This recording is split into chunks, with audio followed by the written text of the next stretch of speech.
What if I told you that achieving financial independence by your 20s was not just a dream, but a realistic goal you could have hit with the right strategies? Over the past 2 decades, I've gained a wealth of insights into the path to financial freedom, and it hasn't always been a straight line. I spent a good portion of my 20s unable to implement the strategies that would have helped me achieve financial independence at an earlier age. However, it's not late for you.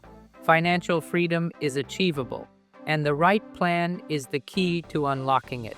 By the end of this guide, my goal is to provide you with a clear roadmap to reach financial independence as quickly as possible.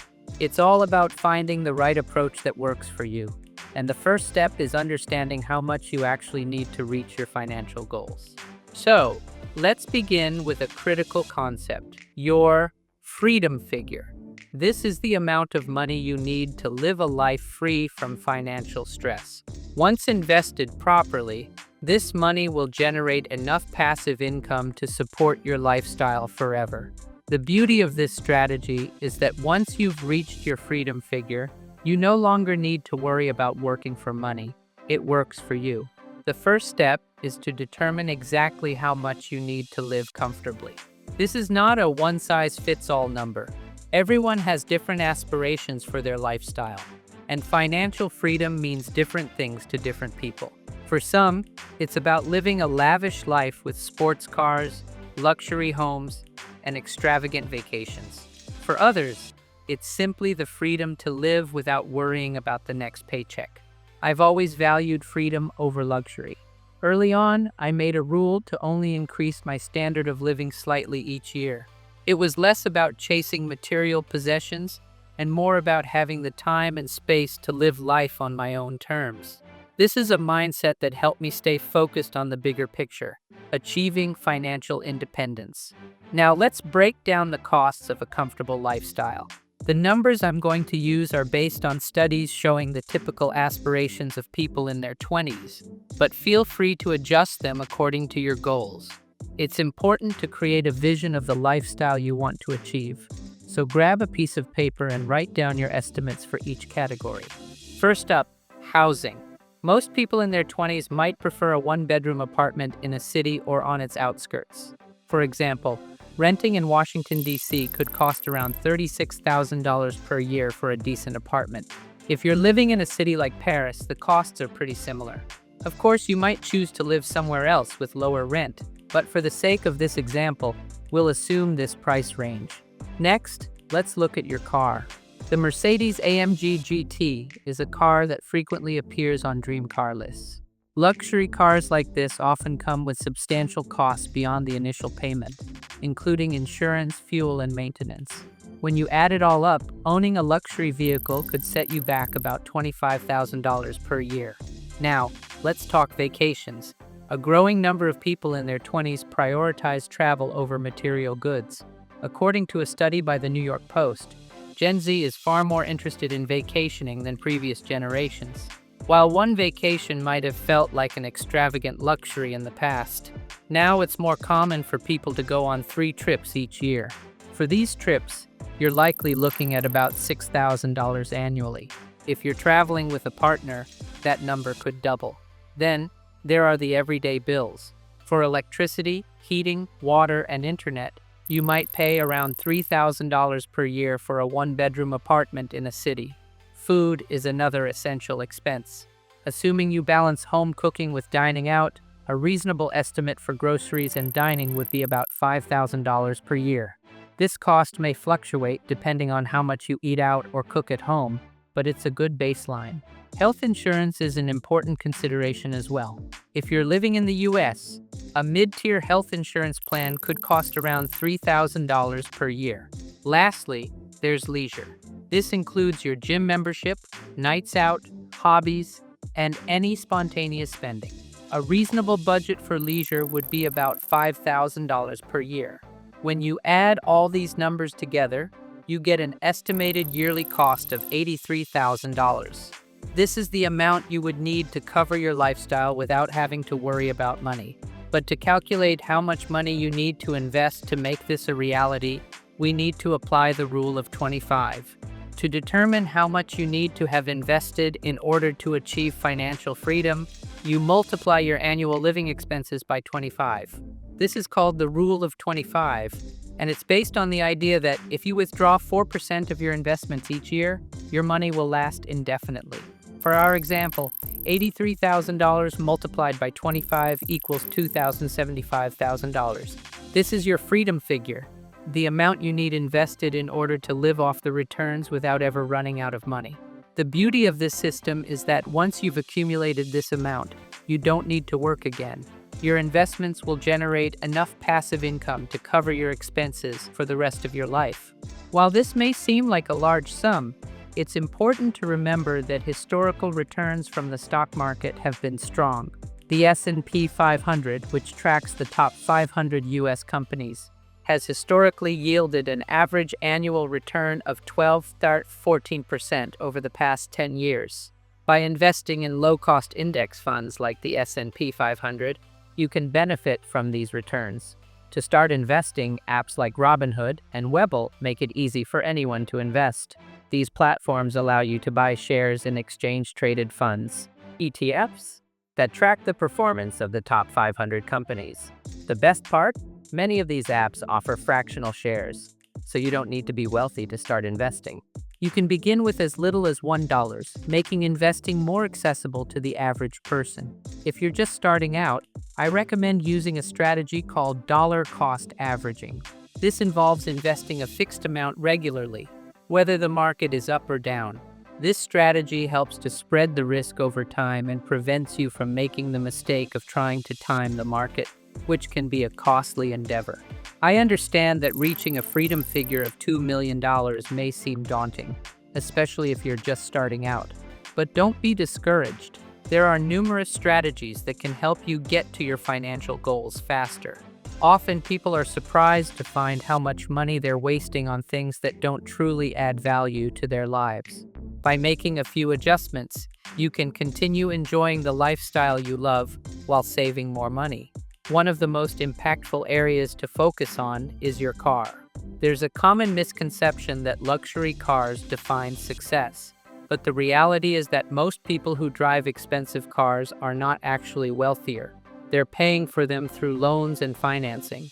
In fact, the average car payment for a new vehicle in 2024 is $729 per month, or around $9,000 annually.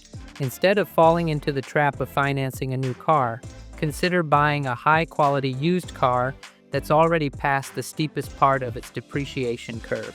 This way, you can drive a reliable car without the burden of massive monthly payments.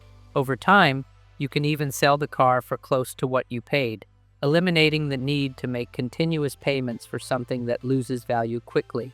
Another simple yet effective way to save is by embracing brand hacking. Instead of splurging on premium brands, opt for generic or store brand products that offer the same quality for a fraction of the cost. For example, a Gucci shirt might cost $350 to $2,500, while a shirt from Old Navy costs only $13 to $44. These savings add up quickly, and when applied across different areas of your life, they can result in significant financial benefits over the long term. Now, let's talk about one of the most powerful wealth-building strategies: house hacking. Housing is often the largest expense for most people. But what if you could eliminate or drastically reduce this cost? Instead of renting a typical apartment, consider buying a duplex or a property with multiple units. You can live in one unit and rent out the others, using the rental income to cover your mortgage. This way, you can essentially live for free while building equity in your home. Although you may need a larger down payment upfront, this strategy can pay off significantly over time, as you not only eliminate your rent, but also build wealth through property appreciation. Tax hacking may sound like a risky strategy, but there are plenty of legitimate ways to keep more of your money in your pocket. One of the most effective methods is taking full advantage of available deductions. For those with small businesses or side hustles, claiming expenses like a home office, internet, and travel, as long as they're used for business purposes, can help reduce your taxable income. Another valuable hack is using tax-free savings accounts, such as Roth IRAs, where all interest and gains grow without being taxed. The key to tax hacking is understanding the rules in your area and applying them to your advantage. Pay what you owe, but avoid paying more than necessary. Now, let's dive into deal hacking, which revolves around negotiation. For example, when buying a car, don't accept the first price you're given. The initial price is almost always higher than what the dealer is willing to accept. Research the car's market value beforehand and gather quotes from several dealers. If you find a better deal elsewhere, you can use that as leverage to negotiate a better price. One great tactic is to find out what a car buying service like CarMax or Carvana would offer you for the car you're eyeing. That gives you a solid idea of its true value. Timing can also play a role. Shopping at the end of the month when salespeople are trying to meet their targets often results in better deals. Don't shy away from asking for a discount. With the right knowledge, negotiation becomes a game, and everything is up for discussion. Next is getting a credit card, which is often misunderstood, especially by younger people. Contrary to popular belief, credit cards aren't inherently evil. If used wisely, they're one of the best tools to build a solid credit score. Your credit score reflects your financial reliability and can have a huge impact on the interest rates you receive when borrowing money. For example, if you're in your 20s and planning to buy your first home, a good credit score could help you qualify for a mortgage with a lower interest rate. This means more money stays with you instead of going to the bank. But if you neglect your credit score, you could end up with high interest rates, or even be denied credit altogether. The key is using your credit card responsibly. Keep the balance low and pay it off each month. Building additional income streams is another crucial step for achieving financial freedom. Relying solely on a single income source is like sitting on a chair with only one leg. If that leg breaks, say you lose your job, you're left with nothing to keep you steady. The reality is that job security is increasingly rare. People change jobs multiple times throughout their careers, so it's important to diversify. Adding extra income sources, whether through side hustles or investments, can provide financial stability.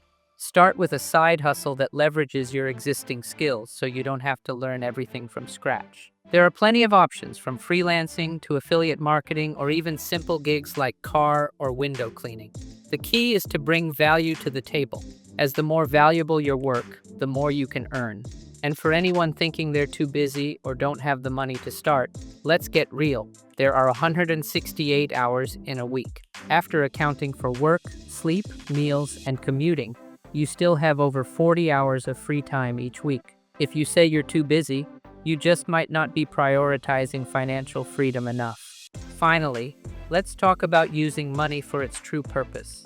Wealthy individuals understand that money isn't just for paying bills or upgrading to a bigger house. For the rich, money's primary function is expansion, using it to create more wealth. Once you have a few side hustles or income streams, it's time to think bigger. This doesn't mean increasing your lifestyle. That's the trap many fall into. Instead, consider how you can use your money as a tool for growth. Passive income is key here. While no income stream is truly passive, if you invest wisely, you can reach a point where your money starts working for you. For example, I reached a point where I couldn't physically take on more work. That's when I realized that I needed to invest in assets that would generate income without constant effort. The stock market is one of the easiest places to start, and with apps like Robinhood or Webull, you can start investing with as little as $1, even testing strategies without real risk. Personally, I invest mostly in an S&P 500 index fund, which has delivered strong returns over time. As for cryptocurrency, it's riskier, but with low barriers to entry and huge growth potential, it can be worth a small portion of your portfolio.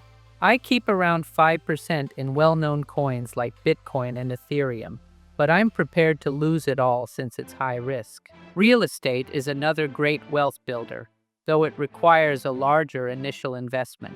If you can save enough for a deposit, consider house hacking or building a rental property portfolio. Want to know exactly how to get started with investments?